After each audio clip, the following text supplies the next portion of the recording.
Welcome बच्चों, आपका मेरे channel science class by doctor Kumkum Saxena में बहुत बहुत स्वागत है।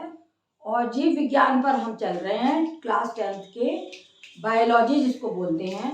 और इसके पहले मैंने जो क्लास ली थी आपकी, उसमें मैंने बताया था कि ऑटोट्रॉफ और हेटेरोट्रॉफ कैसे होते हैं, पाचन जो है वो किस तरीके से होता है।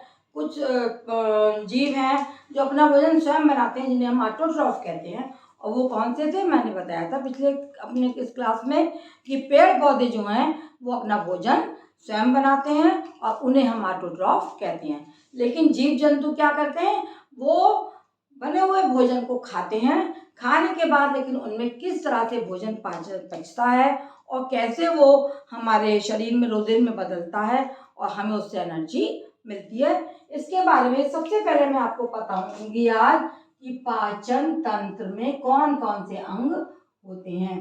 पाचन तंत्र अगर हम सिंपल तरीके से ले लें कि जो भोजन हम खाते हैं वो इस पाचन प्रणाली के द्वारा, पाचन तंत्र जो आपको दिख रहा है उसके द्वारा ही पचाया जाता है। तो सबसे पहले हम इन ऑर्गन्स की जानकारी को प्राप्त करेंगे, उसके बाद पढ़ेंगे भोजन कैसे पचता है और कहाँ कहाँ किस तरह जाता है। तो हमारा आप देख रहे हैं ये जो पाचन तंत्र बना हुआ है, ये मुंह से लेकर एक लंबी नली है जो हमारे गुदाद्वार तक जाती है।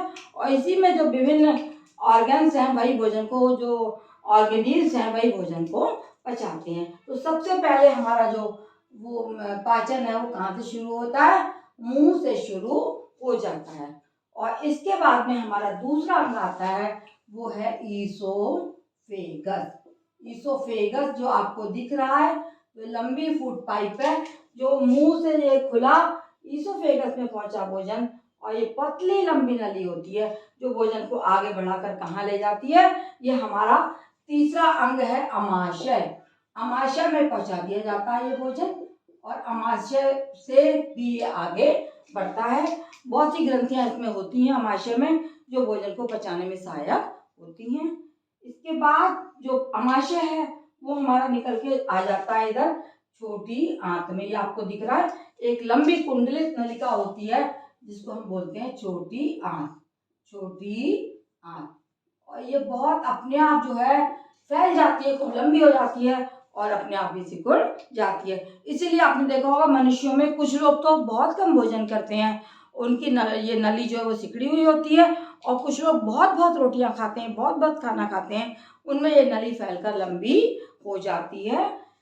इसके जैसे ये लंबी नली कुंडलित अवस्था में यहाँ पे पड़ी हुई है और ये बाद में खुल रही है। ये देखिए छोटी आंत है, इससे जुड़ी हुई होती है हमारी बड़ी आंत। और बड़ी आंत से भोजन जो है छोटी आंत से कहाँ पहुंच जाता है, बड़ी आंत में पहुंचता है। और बड़ी आंत का जो लास्ट सिरा है वो हमारा गुदाद्वार या गुदा में खुलता है, और ये गुदाद्वार हो गया। और इसका गुदाद्वार से ही हमारा भोजन जो है वो बाहर को निकाल दिया, अपच भाग भोजन का बाहर निकाल दिया जाता है। इस तरीके से हमारा पूरा पाचन तंत्र चलता है। और ये सारी आपके सामने मैंने रख दी कि ये क्या है, गुदाद्वार है ना। गुदाद्वार तो एक जगह है, लेकिन हमारा गुदा जो कहलाता है वो हमारे भोजन को बाहर निकालता है। और इस प्रकार से हम गुदाद्वार के द्वारा भोजन, जो मल जिसको त्यागना कहते हैं, वो बाहर भोजन को निकाल दिया जाता है गुदा, और इसमें ही गुदाद्वार होता है जो बाहर निकल जाता है। इस तरह आप देख रहे हैं कि पहले हमने केवल पाचन तंत्र के प्रणाली का जानकारी ली कि भोजन जो है उसमें पाचन प्रणाली के कौन कौन से अंग होते हैं, किस तरह से आगे बढ़ता है भोजन। यानी मुंह ही पहला अंग है। पहला क्या है, मुंह, और हमारे दांत भी इसमें काम करते हैं और दांतों में भोजन को चबा के पचाया जाता है। ये हमारा आपको जानकारी दी मैंने पूरे पाचन तंत्र की। आगे मैं आपको अपने अगले उसमें बताऊंगी कि किस तरह से विभिन्न ग्रंथियां भोजन को पचाती हैं।